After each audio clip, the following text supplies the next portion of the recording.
Some years ago, I spent some time on the road reconnecting with some of my relatives. Old cousins that I haven't seen in years.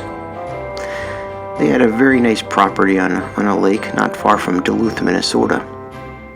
They had a summer home that is connected to a community of lakes that is known as Side Lake. At their place, they had all the toys for big kids like myself to play in the water. They had jet skis and water skis, tubes, boats, and of course, if you are in Minnesota, you need to have a pontoon boat. We went to a restaurant by pontoon boat one evening, and I heard a word that I have never heard used before. As we approached a dock, my cousin had me jump out and ask me to tie the boat to the mooring. And I said, "A mooring?" I felt inadequate and embarrassed, having grown up in Clear Lake, Iowa, near a lake. I never heard this before.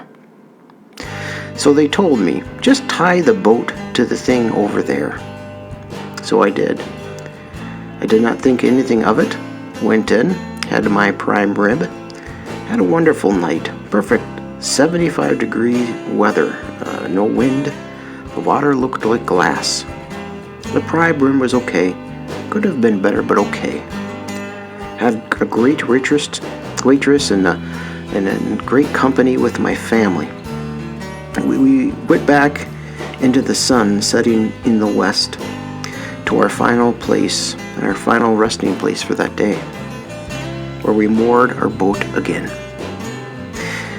In today's gospel lesson, the word comes up again in verse 53. When they, Jesus and the disciples, had crossed over, they came to the land of Gennesaret and moored the boat. Now I'm invested in this word. What does a mooring mean? Well, it could be a noun or a verb.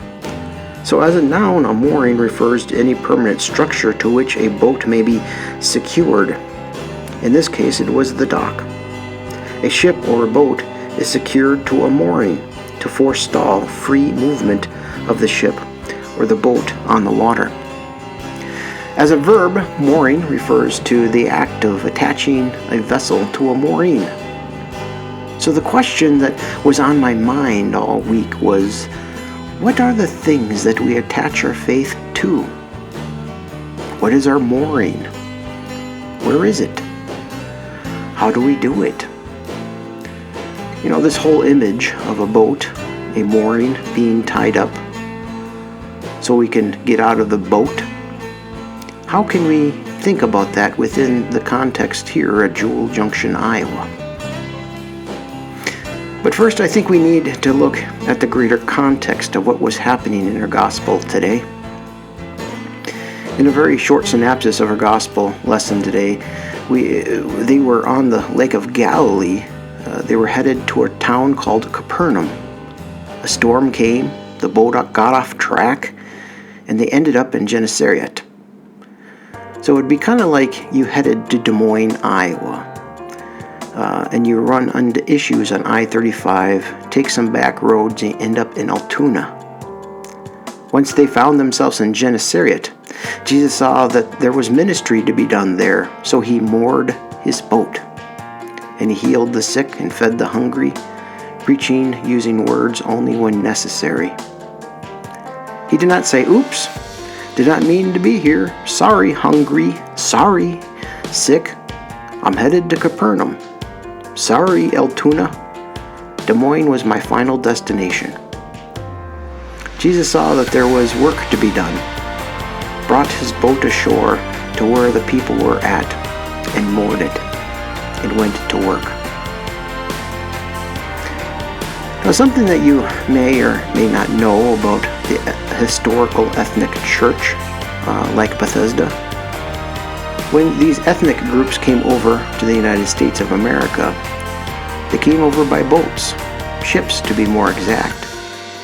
When they got got to this new world, they would settle in places where there was opportunity and work to be done. When they found themselves at a place, they built worshiping communities and places to worship God. In a lot of these old ethnic congregations, the analogy of a frontier or ship was a huge part of their imminent reality, who they were, and the sea and water represented for them the uncharted road that brought them to the new world. This life and analogy was so much a part of the missional understanding that many of the older church building architecture was designed after a ship. This congregation is included in that. Now, if you look at our sanctuary, picture an upside-down ship. The space over here where the pastor usually preaches and administers the sacraments is the back of the boat. This is where the udder is, and the wheel, and the altar, and the pulpit is what steers the ship to give it direction, word and sacrament. The cargo is us, the body of Christ, and our resources. And over there is the bow, the front of the boat.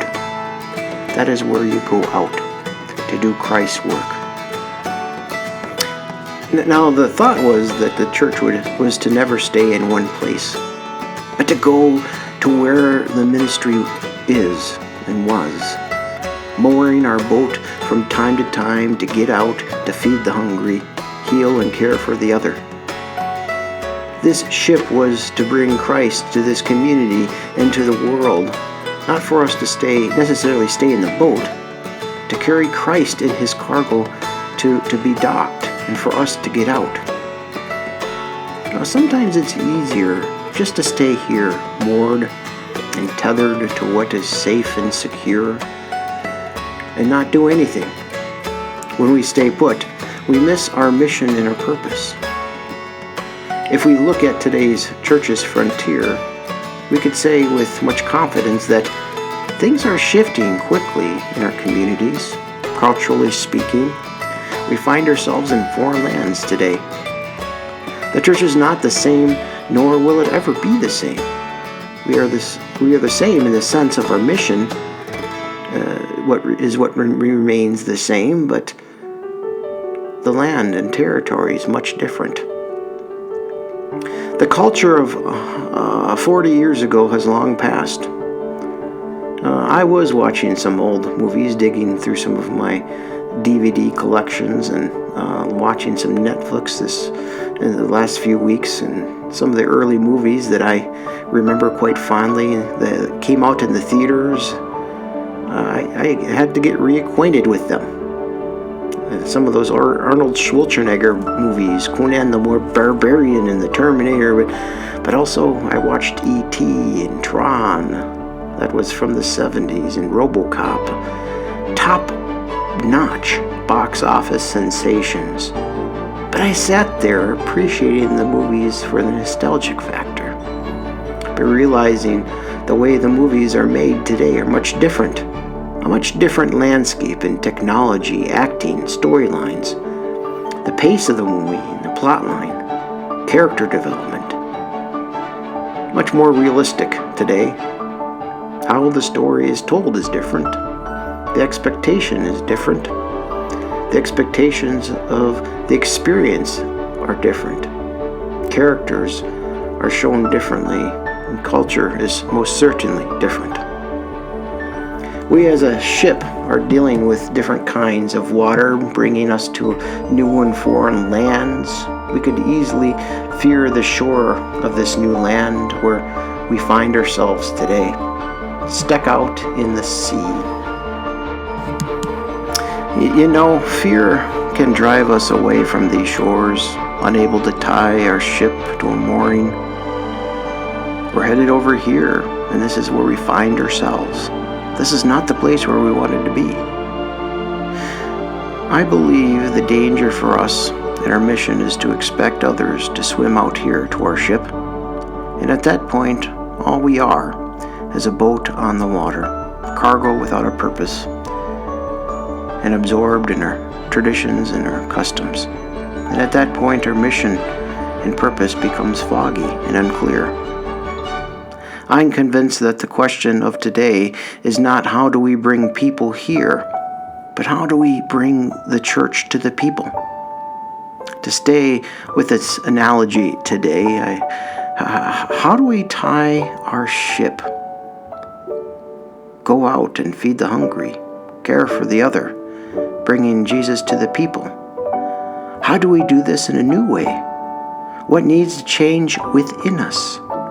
And what needs to stay the same?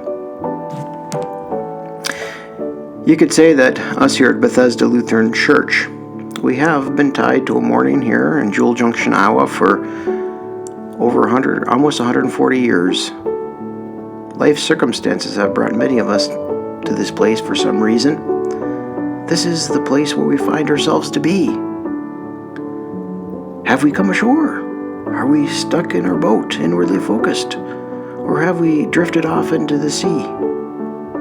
The land is different than we expected to be, and there is work to be done. Jesus says it's time to get out of the boat.